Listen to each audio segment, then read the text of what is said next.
Hi, I'm Dr. Sulata Shenoy, psychologist and director, Turning Point, Center for Psychological Assessments, Therapies and Counseling, Jayanagar, Bengaluru.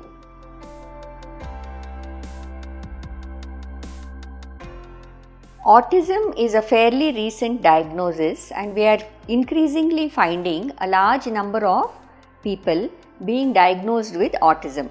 In fact, it's just in the last 5 or 6 decades that cases of autism were sporadically reported, and it has soon cascaded into a flood of diagnosis. This has led the policy makers to delineate different forms of autism, whereas earlier it was only the extreme and rare cases would be diagnosed and many would go under-recognized or under-diagnosed. So, when one looks at what is autism, one finds that it consists of a triad. There is lack of relevant and pragmatic communication, particularly in the social domain. The child or the person is simply unable to understand what the other person expects. So, sometimes it could be a language impairment in which the person is unable to comprehend or to express, or it could also be an inability to read what is called between the lines and understand the demands of the situation. So, the other person may be taken too literally, and this could also impair the response and the interaction. So, impairment in communication is one of the main difficulties that autistic individuals face, and second, it is a lack of social reciprocity. So, many of them end up by being alone and by themselves because they are unable to communicate or because their interests do not match those with the regular children or individuals. So, a lot of autistic individuals could end up as loners, secluded, isolated and neglected, and this kind of furthers their own individual tendencies of staying aloof and withdrawn. Third, you might have some repetitive and stereotypical behaviors.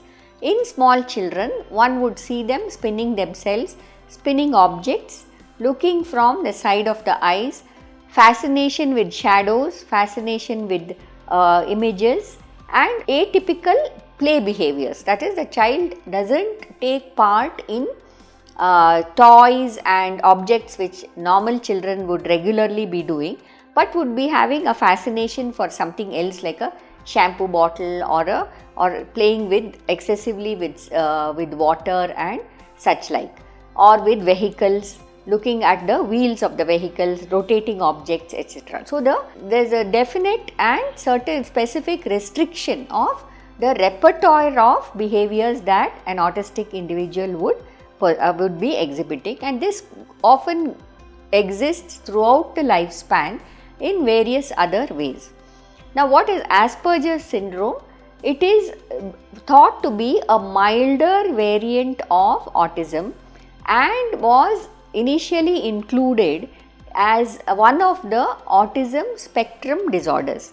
So, nowadays we no longer hear the term pure autism, we hear of autism spectrum disorders, under which we have atypical autism, we have pervasive developmental disorders not otherwise specified, and we have autism like symptoms, we have Asperger syndrome, etc.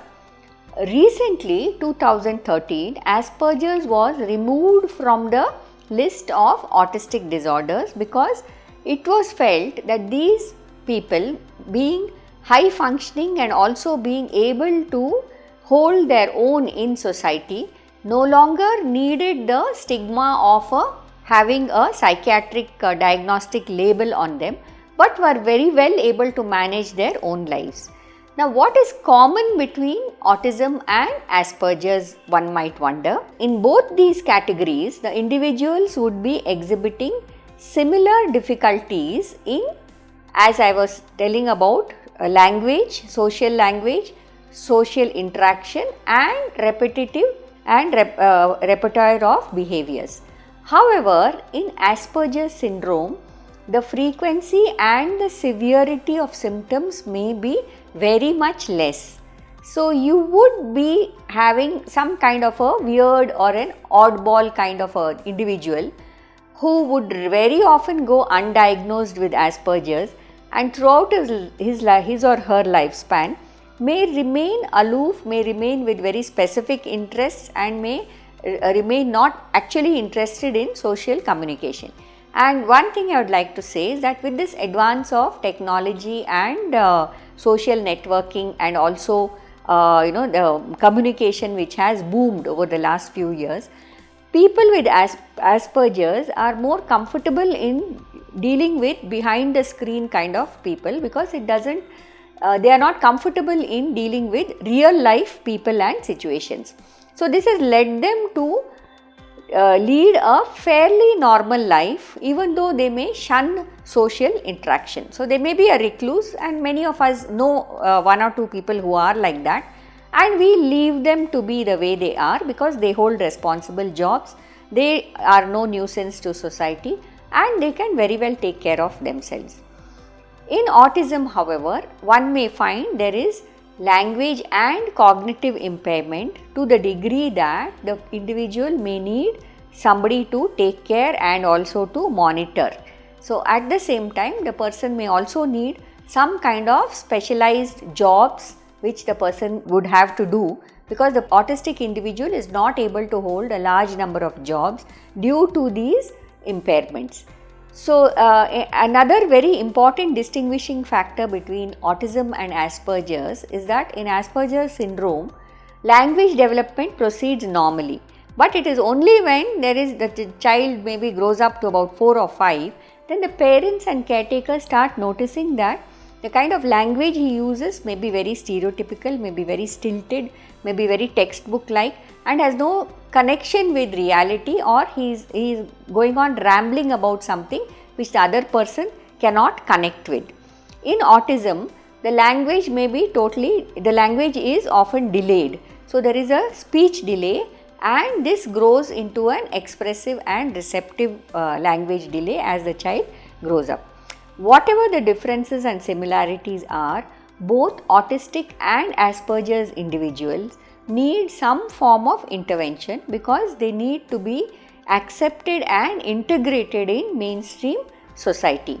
This could include psychotherapy sessions for them, the family counseling, employment opportunities which are more sympathetic to their needs, and we overall need to advocate for the rights of both these categories of individuals to see that we can accept them within the social fabric.